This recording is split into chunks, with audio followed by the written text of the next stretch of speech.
UKLO 1 year masters. No IELTS required up to 5 years visa. High visa success rate. ఆమె మాట్లాడడం కూడా జరిగింది. Johnny master గారు ఎక్కడైతే నార్సింగ్ పోలీసులు అయితే వాళ్ళు అదుపులోకి తీసుకున్న తర్వాత సుమలత గారు కూడా మాట్లాడడం జరిగింది. అయితే సుమలత గారి గురించి ఒకసారి నాకు చెప్పండి, ఎందుకంటే మీకు సుమలత గారికి మంచి రిలేషన్ అనేది ఉందని మాకు తెలిసింది. సో ఒకసారి నాకు సుమలత గారి గురించి చెప్పండి, ఎందుకంటే సుమలత గారు పేరు అలియాస్ ఆయుషిగా పిలవడం కూడా జరుగుతుంది. అంటే ఆమె కూడా చెప్తుంది నా పేరు సుమలత అని చెప్పంటుంది, మరి ఆయుషి అని చెప్పని ఎందుకని? ఆయుష్ అదే చెప్తున్నాను కదండి. ఇప్పుడు వాళ్ళ ఇంట్లో వాళ్ళు ఉంటారు, వాళ్ళ ఇంట్లో వాళ్ళు ఇప్పుడు కొంతమంది మన దాంట్లోనే చూడండి 2 పేర్లు ఉండట్లేదా?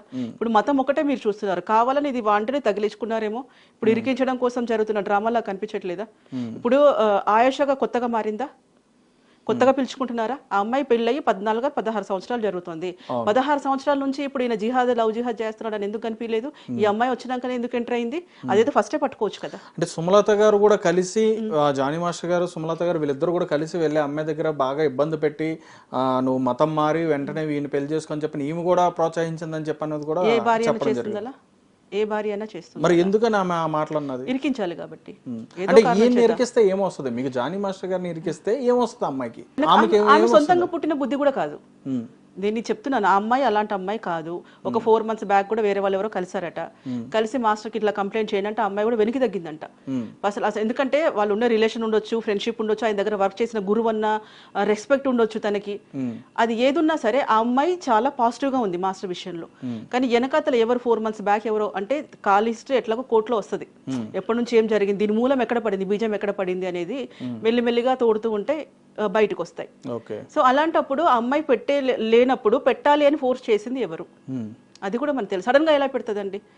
ఇప్పుడు ఓకే సెక్షన్స్ చట్టం అది చూసుకుంటుంది, ఓకే, మనము జస్ట్ మాట్లాడుకుందాం.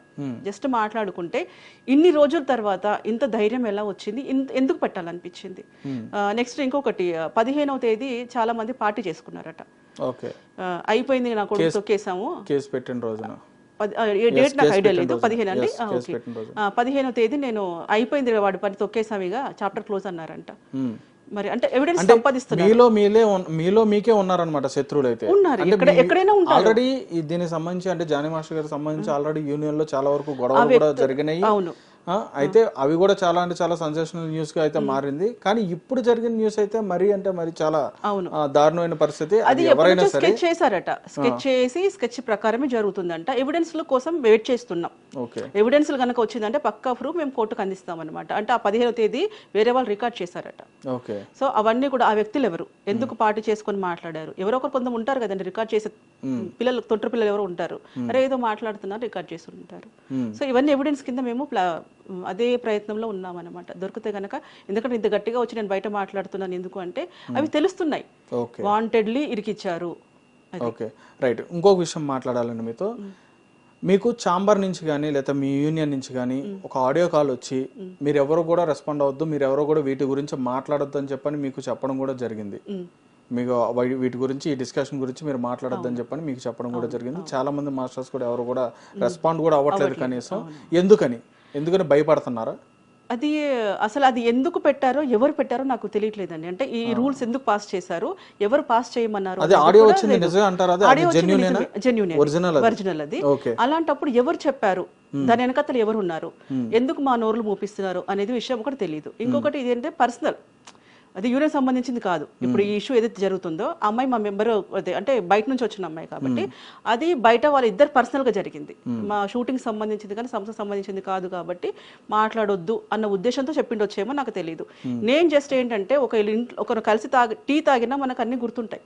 ఎప్పుడైనా పలానా చోట మనం వాళ్ళ ఇంటికి టీ తాగి వచ్చాము, అలాంటప్పుడు మనం ట్రావెల్ చేసాం, అతను ఏంటి, ఆ అమ్మాయి ఏంటి అని మనకు తెలుసు, వాళ్ళ వైఫ్ అండ్ హస్బెండ్ ఎలా ఉంటారని మనకు తెలుసు, ఆయన వాళ్ళ విషయంలో ఏం జరిగింది అని తెలుసు.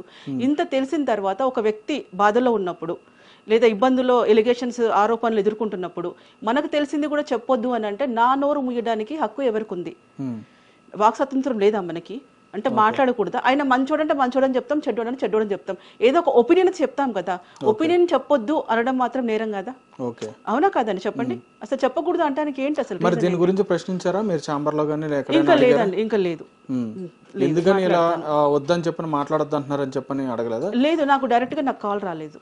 ఓకే, Just ఆడియో అనేది స్ప్రెడ్ అయింది. గ్రూప్ స్ప్రెడ్ అయింది ఓకే, బట్ నాకు కాల్ చేసి అమ్మ నువ్వు ఎందుకు మాట్లాడుతున్నావు అంటే నేను మాట్లాడతాను దాని గురించి. మీరు ఎందుకు మాట్లాడుతున్నారు అంటే ఒక వ్యక్తిగా ఒకటి ఏదైనా జరుగుతున్నప్పుడు సమాజంలో నాకు బాధ్యత ఉందండి, ఓకే, అది నాకు తెలిసిన వ్యక్తులు అందులో.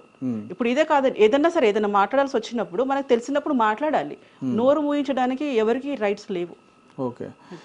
అయితే ఇంకొక విషయం అండి, ఎక్కువగా చాలా మందికి ఇబ్బంది పడుతున్న వాళ్ళు కానీ, అంటే ఈ ఇండస్ట్రీలో ఎక్కువ మంది ఇబ్బంది పడుతున్న వాళ్ళలో ఈ డాన్సర్స్ సంబంధించిన వాళ్ళే ఎక్కువ మంది ఉంటారు అని చెప్పి అనేది ఒక విషయం కూడా బయట నడిచింది. దానిపైన ఏమంటారు మరి? అంటే ఇటువంటి లైంగికంగా వేధింపులు అనేవి ఇట్లా జరిగిన వాళ్ళలో ఎక్కువగా డాన్సర్స్ ఉంటారని చెప్పని అన్నారు. మరి దానిపైన ఏమంటారు? డాన్సర్స్ వేధింపులు అని అంటే మనము మాట్లాడే దాన్ని బట్టి అవతలోడు ఛాన్స్ తీసుకుంటాడు. రేపు గ్రూప్ మనం ప్రాక్టీస్ చేస్తానికి వస్తాం, నీ డాన్స్ నువ్వు చేసుకొని నువ్వు వెళ్ళిపోతే నేను ఎవరు ఏమనరు. ఇప్పుడు వెహికల్స్ ఉన్నాయి, ఓలా ఉంది, ఊబర్ అవన్నీ ఉన్నాయి, దేంట్లో నువ్వు ఇంటికి వెళ్ళిపోవచ్చు. ఓన్ వెహికల్ ఉంటే వెళ్ళిపోవచ్చు. వచ్చావు, నువ్వు ప్రాక్టీస్ చేసావు, కాస్ట్యూమ్స్ వేసుకున్నావు, డాన్స్ చేసుకున్నా, వెళ్ళిపోయినావు. ప్రాబ్లం ఎక్కడ వచ్చింది? అది మనం ఏదైనా చేసుకుంటేనే కదండి వచ్చేది. అవతలతో నువ్వు మాట్లాడి టైంపాస్ చేసుకొని, ఇప్పుడు జెన్యున్గా మాట్లాడుకుందామండి. అమ్మాయిలు కరెక్ట్గా ఉన్నారా? ఒక్కొక్కరు ఇద్దరు ముగ్గురితో మాట్లాడట్లేదా? చాటింగ్ చేయట్లేదా? సో అలాంటప్పుడు అంటే మీరు స్త్రీలకు వ్యతిరేకంగా మాట్లాడుతున్నారు? లేదండి, అబ్బాయిలను కూడా మాట్లాడాలండి. ఎందుకంటే అన్న తమ్ముళ్ళ గురించి కూడా మాట్లాడాలి. అందరు అవసరమే మనకి, మంచి చెడు రెండు మాట్లాడాలి. ఏదో ఒక సాంగ్ లో అంటారు, అమ్మాయి వల్ల మోసపోయిన అబ్బాయిలు ఉన్నారు కానీ అబ్బాయిల వల్ల మోసపోయిన అమ్మాయిలు లేరు అని.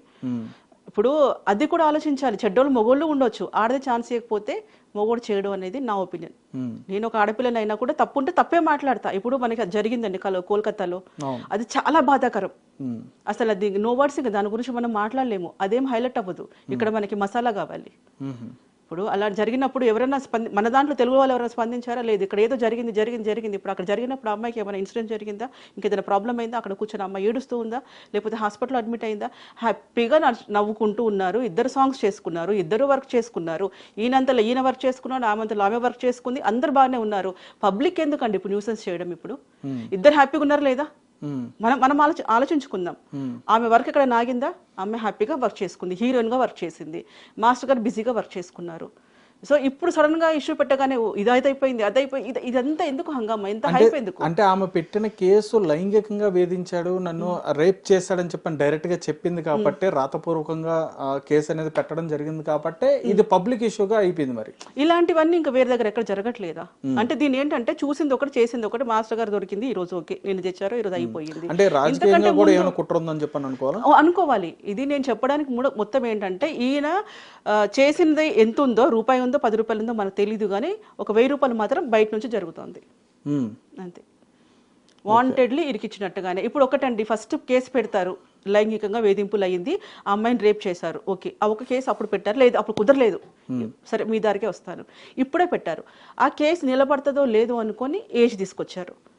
ఏజ్ కోసం ఎక్కడైనా ఖచ్చితంగా లాక్ అవుతాడు. ఒకవేళ బై మిస్టేక్ అమ్మాయి ఏజ్ ఏదైనా కాదు అని చెప్పేసి వస్తే ఎట్లా అని చెప్పి మళ్ళీ ఇప్పుడు లవ్ జిహాద్ తీసుకొచ్చారు. దాని తర్వాత ఇంకొకటి తీసుకొచ్చారు. అంటే ఒక వ్యక్తి మీద ఇన్ని ప్లానింగ్, అంటే వాళ్ళ వైఫ్ కూడా ప్రశాంతంగా అంటే ఈయన మెంటల్ గా డిస్టర్బ్ చేయాలి. ఆయనకి వర్క్ ఫీల్డ్ ఎలాగో పేరుపోయింది, మెంటల్ గా డిస్టర్బ్ చేయాలి. ఫుల్ స్కెచ్ ఏంటంటే మానసికంగా తొక్కాలి. ఇంకా నేను చెప్పలేను, ఇంక అంతే. లైఫ్ మొత్తం కొలాప్స్ చేయాలనేది ప్లానింగ్. లేకపోతే భార్యని కొట్టింది, ఓకే, భార్య ఏమైనా బెదిరించిందా అనుకుందాం. ఇప్పుడు భార్య కూడా కొట్టింది, వేధించింది అన్నారు. మరి భార్య వేధిస్తుందని కంప్లైంట్ ఇవ్వచ్చు, పోనీ మాస్టర్ వదిలేయండి, అప్పుడైనా అమ్మాయి మీద ఇవ్వచ్చు కదా, కొట్టిన రోజు ఇవ్వచ్చు కదా. అంత గొడ్డుపోయిందండి మనం. అంటే మనం హైదరాబాద్ లో సరిగ్గా లేమా మనుషులం? ఎవరు హెల్ప్ చేయట్లేదా? ఎవరైనా చిన్నగా బండి మీద జారి పడితేనే 10 మంది ఉరికొస్తారు. అట్లాంటప్పుడు నీకు ఎందుకు చెప్పలేకపోయినావు? ఎవరు ఇప్పుడు ఆడపిల్లనే కదా, పోనీ మాస్టర్ చెప్పొచ్చు కదా, మీ ఆవిడంటే వచ్చి నాకు ఇట్లా కొట్టింది మాస్టర్ అట్లా ఇట్లా అని చెప్పుండొచ్చు కదా. అది అమ్మాయి మీద కూడా అప్పుడు యాక్షన్ తీసుకోకుండా ఇప్పుడు ఎందుకు తీసుకుంటున్నారు? ఏది జరిగినప్పుడు చేసి ఉంటే బాగుండేది కదా. నేను తప్పు చేయట్లేదు అనట్లేదు, వీళ్ళు వెనకేసుకొని రావట్లేదు. అదేదో అప్పుడు చేయకుండా టోటల్ ఇద్దరు ఫ్యామిలీగా ఇద్దరిని ఎందుకు ఇంత బ్లేమ్ చేయాల్సి వస్తుంది? ఎందుకంటే ఎవరి లైఫ్ని ఇంత ఘోరంగా చేయకూడదండి. అదే